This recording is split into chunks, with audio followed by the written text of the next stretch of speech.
An individual shared a chilling story about a boy named John. Their grandmother used to take care of John, whose mother was an alcoholic. John's mother often left him for months at a time, and the family grew very close to him.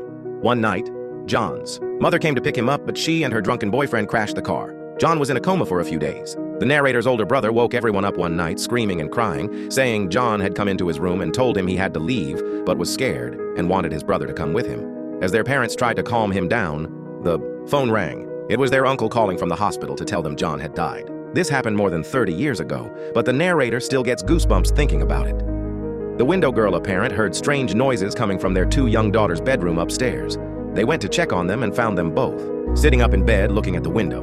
The girls told their parent they were talking to a little girl who came to the window at night. The next day, the parent asked about the girl, and the children said she was back but was angry. A few days later, the parent's wife also noticed the girls talking to something in the room. Scared, the parent ran upstairs to find the girls sitting under the window looking up. They asked if the parent wanted to meet the girl, then turned around, disappointed, and said she was gone. The parent hasn't heard of the window girl since. The Time Slip gas station. A person's parents told a story about a strange road trip experience that happened 20 years ago. On a drive to Death Valley, they stopped at an old-looking gas station. The store seemed outdated, but the snacks looked fresh. The attendant, an old man, was friendly. After a great day of apple picking, they drove back home. They needed gas again and stopped at what they thought was the same station. But this time, it was boarded up and abandoned. They eventually stopped at a different station and talked to the attendant there, who said the old store had been abandoned. For over 50 years after the owner, an older man who matched the description of the man the narrator's parents had talked to, was killed in a robbery. The haunted house and the baby's cry. Growing up, a Reddit user lived in an old house where many strange things happened. One of the most chilling was a faint crying sound the narrator often heard at night. The family assumed it was the baby of a nearby neighbor. Years later, when the family moved, the narrator's mother made them go and say goodbye to all the neighbors, even the ones they had never talked to.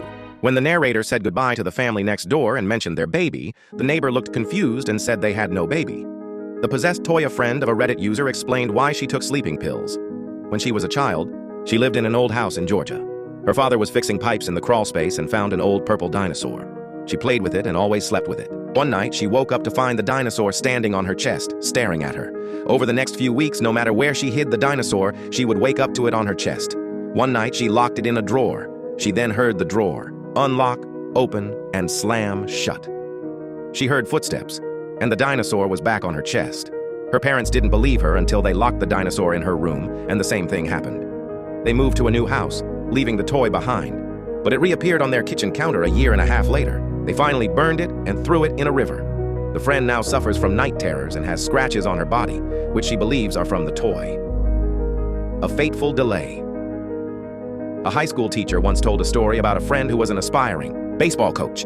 The coach met a nice religious woman at Walmart, and they exchanged numbers. The two of them hit it off and spoke on the phone for hours every night, and she always ended their phone calls with a prayer. The coach was smitten. One day, she invited him over to her house for a date on a Saturday at exactly 7:30 p.m., telling him not to be a minute late. That day, the coach's baseball game went long. After the game, he had to drive 3 of his players home, which made him late. In a panic, he dropped the last kid off on the street and told him to walk the rest of the way. He rushed home, showered, and sped to her house.